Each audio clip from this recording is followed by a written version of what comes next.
In today's video, I'm going to teach you how to connect Google Gemini to n8n. This process might seem a bit daunting at first, but don't worry, we'll go through it step by step, making sure it's as straightforward as possible for you. Let's get started by first generating a Google Gemini API key from Google AI Studio. To begin, we'll need to create a new project in the Google Cloud Console. So go ahead and navigate to the Google Cloud Console in your web browser. If you haven't signed in yet, you'll need to do that using your Google account details. Once you're in, you'll see a dashboard with a lot of options. Focus on finding the Select a Project button, typically located near the top navigation bar. Click on it, and you'll see an option to create a new project. Select that option. You'll be prompted to enter a project name. Choose something descriptive that helps you remember that's related to your n8n and Google Gemini integration. After creating your project, you'll find yourself back at the main dashboard.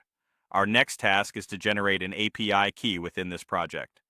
To do this, look for the navigation menu on the sidebar, often symbolized by three horizontal lines. Click on it and navigate to the API and Services section, then Manage APIs.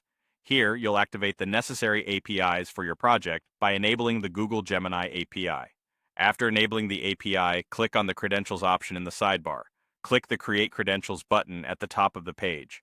In the drop-down menu, select API Key. The console will generate the key for you. Copy this key and keep it secure. You'll need it shortly. With your API key ready, let's move on to n8n. Open your n8n instance and navigate to the Credentials section. In n8n, you'll want to create a new credential specific to Google Gemini. Look for the option that allows you to create new credentials. When you select to add new credentials, several pre-configured options pop up. Find the Google Gemini node, which is specifically designed to connect with the API we've just set up. Once you've chosen to connect through the Google Gemini node, a configuration screen will appear. Paste the API key you generated from the Google Cloud Console into the designated API key field. It's crucial to paste it correctly without any spaces before or after the key, as this can sometimes cause connectivity issues. Save the credentials, and you should see that they're validated successfully. That's it.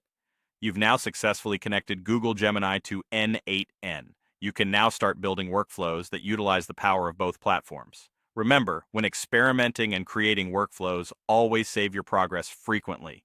This integration opens up a wide world of possibilities for automating and enhancing your tasks. Thank you for watching, and I hope this guide has helped you get started. Feel free to leave any questions in the comments below, and happy automating.